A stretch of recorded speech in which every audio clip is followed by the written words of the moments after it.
Dankie, dit was lekker toe ek vanaand daar agter ingestap kom en ek voel die warmte en die geselligheid en die omgee vir mekaar. Toe weet ek, dit is 'n gemeente wat saam met die Here leef en wat ook in afhanklikheid hier in die Pinkstertyd saam oor die Gees dink.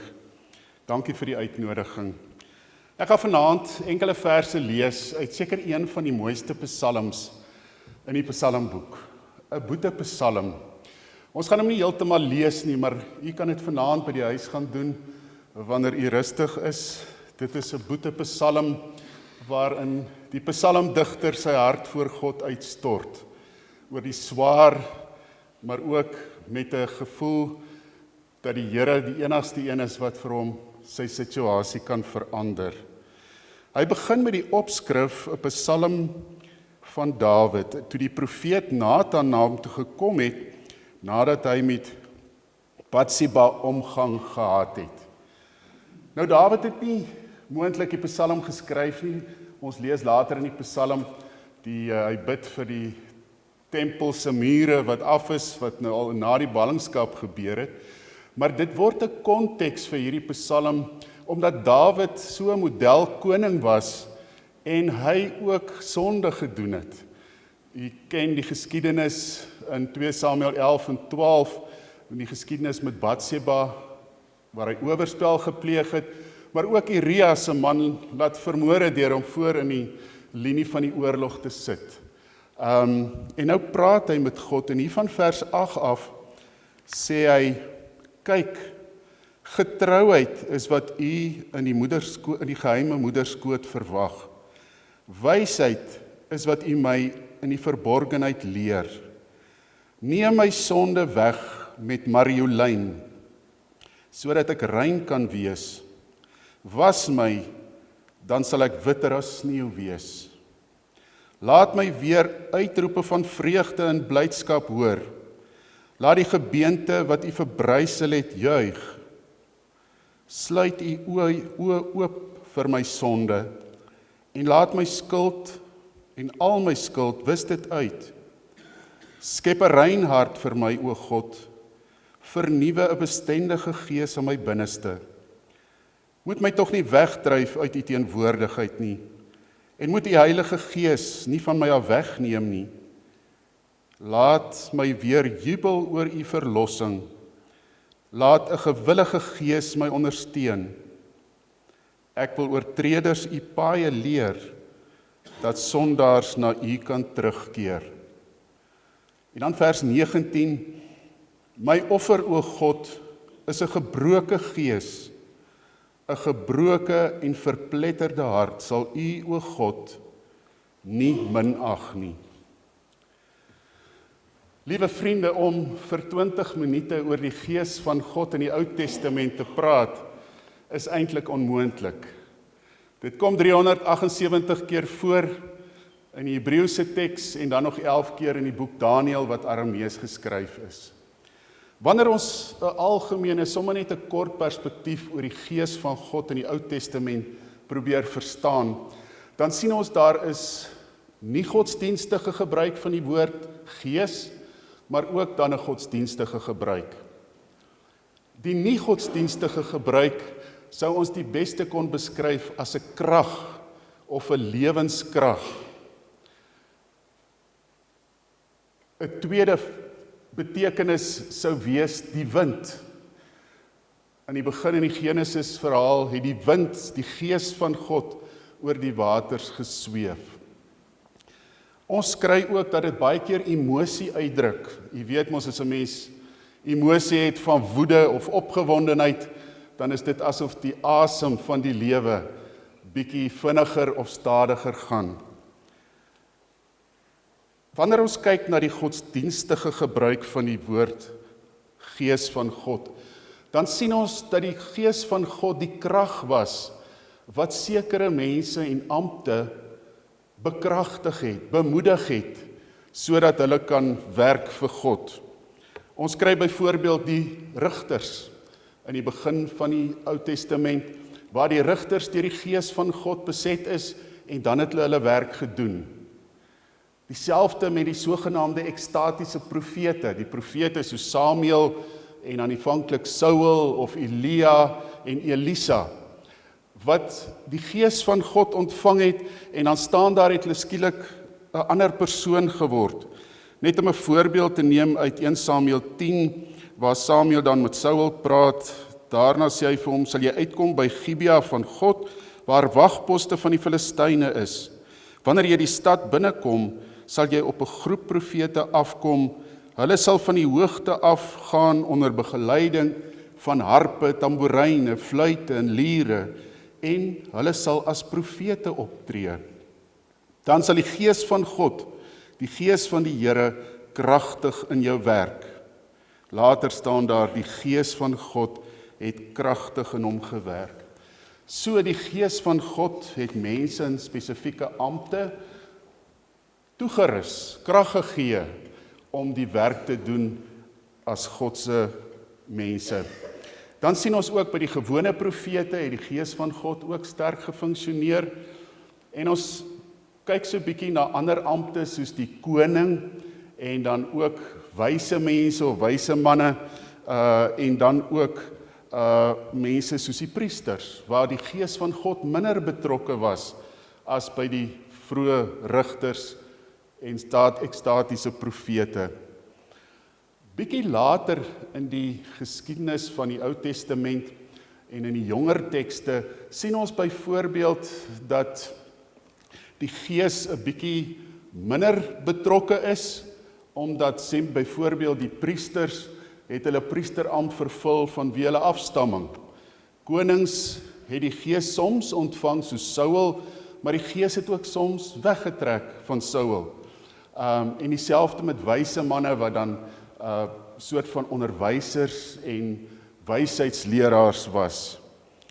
In die heel latere tyd waar die Ou Testament praat oor die Messias koning in die eindtyd, as ook die knegt van die Here, dan sien ons weer eens dat die Here se gees op hulle kom sodat hulle kan funksioneer en nie bang hoef te wees. Ons sien in Jesaja 44 wanneer die profeet sê namens die Here, moenie bang wees nie, my dienaar Jakob, Jeseroen wat ek uitverkies het. Ek sal volop water gee oor die dorsland, strome op die droë grond. Ek sal my gees uitgiet op jou kinders, my seën op jou nakomelinge. So God se gees is nie net gesien as 'n krag nie, maar ook as 'n seën en 'n lewegewende krag. Wanneer ons nou sien die ballingskap van Israel het 'n baie belangrike deel van hulle geskiedenis uitgemaak. Na die ballingskap is alles, om so te sê, 'n bietjie de mekaar gekrap. Want hulle was onder 'n vreemde heerskappy, die Babiloniërs, hulle was gespot en hulle het ook bang geword dat God nou sy krag van hulle af wegtrek, want hy het 'n belofte aan Dawid gemaak en nou sien hulle, maar daar is nie meer 'n koning op die troon, soos wat beloof is nie. Maar wanneer ons hierdie latere tekste van die Ou Testament sien, dan is dit amper asof die gees van God op 'n sterk, radikale manier met mense in Israel werk.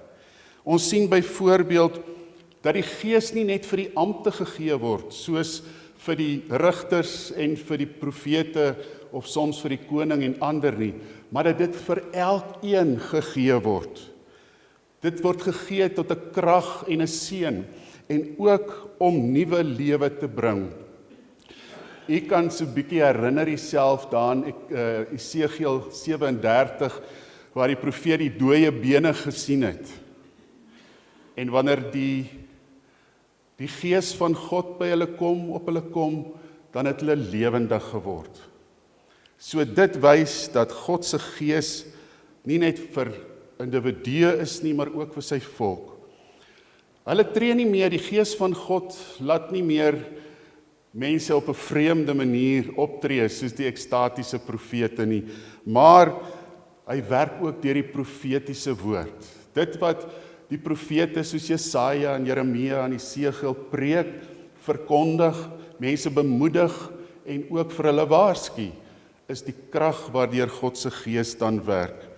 dit werk ook dan nie net tydelik nie. Dis nie soos in die geval van Saul, waar die gees op Saul uitgestort word en dan later weer weggaan nie. Dit is permanent. Wanneer die gees van God werk, dan werk dit permanent. En dit werk ook dan van binne. Wanneer ons net nou na Psalm 51 gaan kyk, dan sien ons hierdie verandering van die psalmdigter wat berou het en wat swaar ly onder sy eie sonde en sy pyn, kan en is van binne verander. Ek het nou gehoor dat julle gisterand oor die hart gepraat het, dat die hart ruim moet wees, wat inderdaad so is. Maar die hart kan en moet ook soms vernuwe word. Die hart in die Ou Testament is nie net gewoonlik emosie nie, maar die hart is eintlik die kop, die verstand, die ding waarmee jy jou intellek gebruik en wat jy beplan en dink en doen. So van binne af word die mens of kan die mens dan verander word. Is dit dat daar 'n nuwe mens geskep word.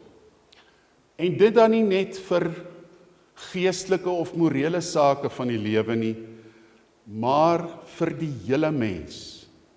Die Ou Testament sien ook die mens nie net as, soos in die Nuwe Testament, wat baie sterk deur Paulus in die filosofie soms beïnvloed is, as liggaam en gees nie. Maar die Ou Testament sien die mens as 'n geheel. En daarom kan daar gehele verandering plaasvind wanneer God se gees uitgespreek word. Dit is ook dan nie in die laaste plek, is dit nie net die gees van God wat beperk word tot die mens en sy werking of die mens en sy doen en late nie, maar ook tot die skepping. Want dit is ook die skepping wat deur God alleen geskep is. Toe die Israeliete in ballingskap was, het die Babiloniërs hulle gespot en gesê, julle God is tog nie so sterk nie.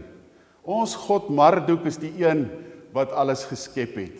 En in hierdie tyd het die gees van God ook was hy deel van die werk onder die volk wat besef het dat God uit niks uit chaos uit droogte uit 'n braakland uit iets kan skep. Dit is hy wat ook die oes gee. Dit is hy wat ook weer lande 'n groot oes kan laat dra. En dit is hy wat mag het oor ander gode. Wanneer ons dit alles dus opsom oor hoe lyk die gees van God in die Ou Testament, dan kan ons sê die gees van God is 'n krag, 'n lewenskrag wat weer vir mense tot seën is. Hierdie gees is ook 'n aanduiding van God se teenwoordigheid, dat God daar is. En daarom is die gees van God ook soms in sekere tekste God self. Hy is die een wat teenwoordig is en wat sy gees saam met mense laat leef. Wanneer ons nou 'n praktiese voorbeeld noem in Psalm 51, dan sien ons hierdie is 'n boetedoeningspsalm. En 'n boetedoeningspsalm is 'n psalm waar iemand voor God boete doen, sy sonde bely en om vergifnis vra. En daarom sien ons die hele proses in 'n boetepsalm as een waarin 'n mens kan omdraai. Wanneer jy weg van God geloop het met jou skuld en jou sonde, en kom ons dink maar aan Dawid met sy moord en 'n ander man se vrou gevat het en ook gelieg het en van die gebruike van Israel ontken het, is dit iemand wat om kan draai, terug kan loop na God toe en met 'n swaar en 'n stikkende hart van berou vir God kan sê, ek is jammer. Jy kan nou verstaan hoe magteloos ons soms is wanneer ons in so 'n situasie is, want ons vang ons almal self soms waarin ons goed gedoen het waaroor ons berou het. Ek dink een van die grootste krisisse wat jy beleef as 'n mens is soms dat jy weet jy berou, maar jy kan nie dit wat jy gedoen het omkeer nie. Jy kan dit nie verander nie. Maar die boetedoeningspsalm wil vir ons sê, jy kan met God praat. Jy kan dit bely en dan vra jy vergifnis. En wanneer God vergifnis gegee het, dan het jy vergifnis. En dit beteken dat jy 'n nuwe mens is. Dat jy nuut kan begin. Soms vat dit ons lank om by daardie punt te kom. Maar hierdie psalm gee vir ons hoop dat ons ook in 'n tyd waarin ons in berou voor God sit oor die verkeerde dinge wat ons gedoen het, dat ons as 'n nuwe mens deur God se gees verander kan word. 'n Mens sien in die Ou Testament dat daar veral op 2 maniere dan boete gedoen is. Deur 'n offer of 'n ritueel waarin die lammetjie of die dier waarop wat dan geoffer was, in die plek van die skuldige die betaling doen. Maar later is die offer ook vervang deur gebed. U sal mooi onthou waar Daniël daar in ballingskap was, het hy soms dan by die venster in die rigting van Jerusalem gebid. En dit was 'n offer aan God, dat hy berou en alles wat in sy hart swaar is, aan God gegee het. Ten diepste is die boetedoeningslied 'n klaaglied in die Ou Testament. En ek het groot geword waar ouens altyd, of die dominees altyd gesê het, ons moenie kla met die Here oor goed nie, anders is jy ondankbaar. Christene mag nie kla nie. Maar 'n klaaglied in die Ou Testament het 'n ongelooflike waarde, omdat dit eintlik 'n proses uitbeeld van hoe dat 'n mens van stikkend wees en uitsigloosheid weer kan groei tot nuwe lewe en tot vreugde. Daar is basies 5 klein elemente wat 'n klaaglied in die Ou Testament het. Die eerste een is 'n aanroep tot God. En daardie aanroep is baie keer soos 'n kleintjie wat daar agter in die agterplaas speel en nou afval van sy tricycle, en die eerste ding wat hy doen of sy doen is roep vir mamma of vir pappa. Daardie vertroue en ook die afhanklikheid word in daardie roep uitgedruk. En daarom wil 'n klaaglied, wanneer die psalmdigter na God toe uitroep, sê, Here, ek is van U afhanklik. U is die enigste een wat kan hulp gee. En daarom roep ek uit. Die volgende element is dit waarin die krisis en die swaar kry beskrywe word. Wanneer die psalmdigter sê, Here, hoe lank nog gaan U gesig wegdraai? Hoe lank nog gaan die vyande my oorwin? Hoe lank nog moet ek in hierdie situasie wees? En die psalmdigter praat met God, vertel vir hom, dit het nie net terapeutiese waarde nie, maar daarmee erken die psalmdigter ook voor God, dat God die een is, wat as vader en moeder ook kan luister. En dan die derde element is, wanneer die psalmdigter gebed uitoefen. Met ander woorde, wanneer die psalmdigter, soos in Psalm 13 sê, Here, antwoord my, wis my sonde uit, moet nie U oog van my af wegdraai nie, wees by my. Daardie gebed is ook die gesprek met God wat ons het, en waarin ons smag na God, wat deur sy gees ook by ons is. En dan geleidelik, of ook by geleentheid in die boetepsalm, is daar dan ook die vertroue wat hierdie psalmdigter uitspreek. In die antieke wêreld was die toekoms totaal donker.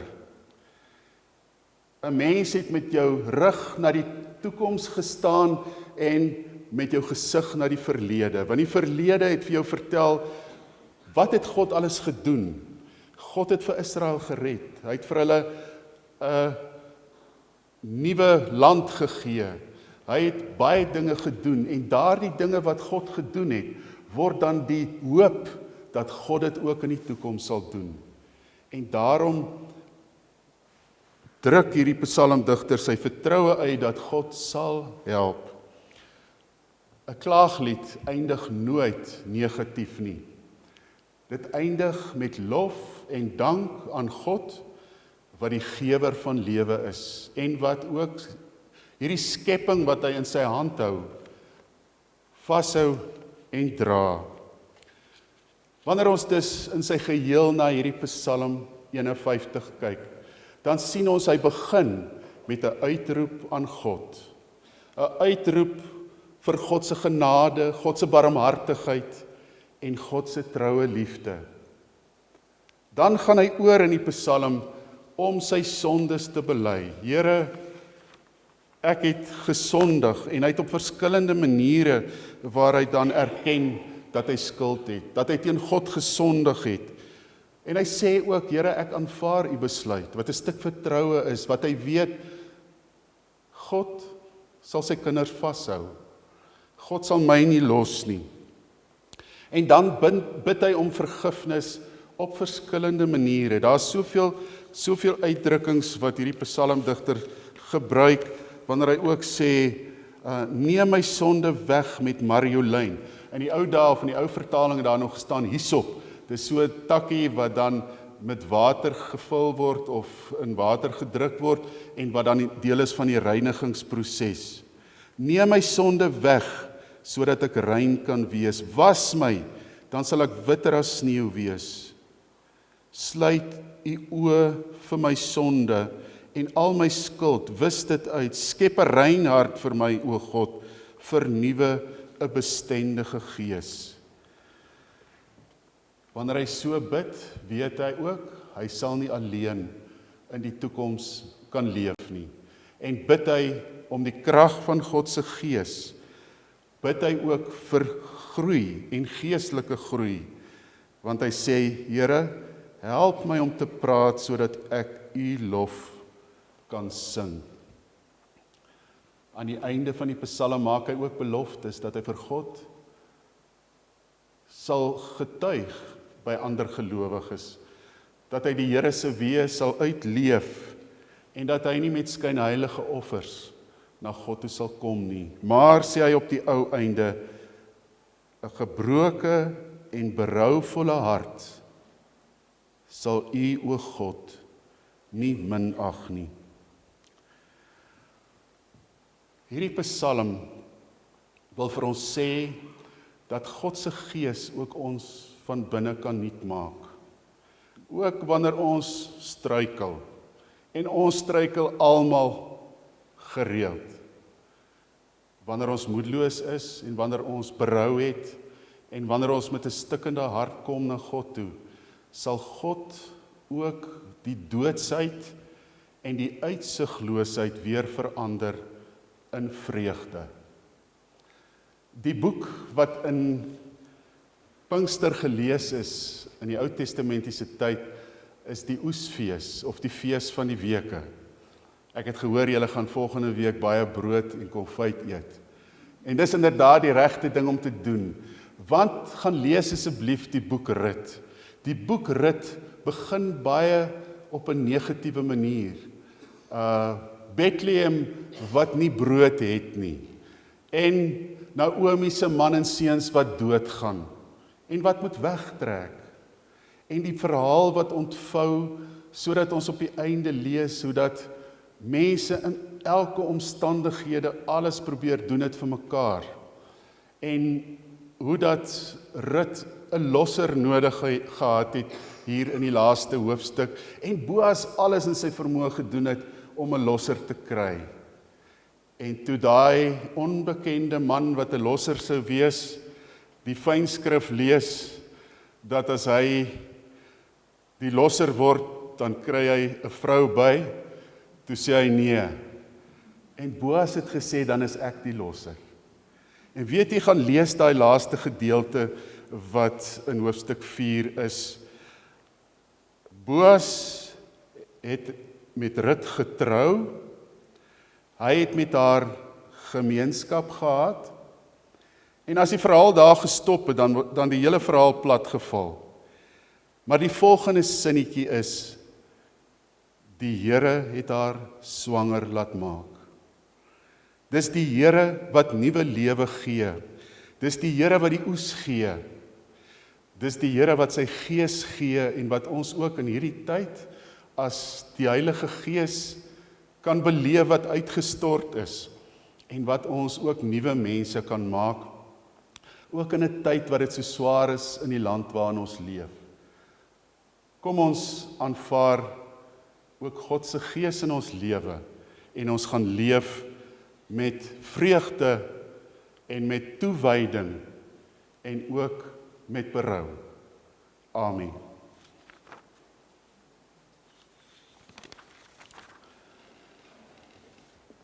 Vergewe my sonde, Here.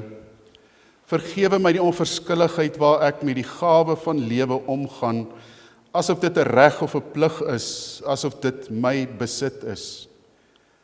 Vergewe my die ondankbaarheid waarmee ek die goeie van die lewe vir myself opeis, die skoonheid van die skepping, die kameraadskap van my lewensmaat, die belofte van ons kinders, die vertroue van vriende, die sekerheid van werk, al my geleentheid tot lewensvervulling. Vergewe my die ongevoeligheid waarmee ek met ander omgaan, asof hulle ter wille van my bestaan. Middele is vir my doeleindes. Vergewe my die onvergeeflikheid waarmee ek ander oordeel, asof U my nie in Christus vergewe het nie. Ontferm U oor my en help my om wat goed is te begeer en wat kwaad is te bestry. Om waar daar onreg is reg te doen, waar daar stryd heers vrede te stig en waar daar nood is hoop te bied. Here, vervul my met U Gees, skenk my medelee in lyding, oorwinning in beproewing en wysheid in versoeking. Dit bid ek met danksegging. Amen.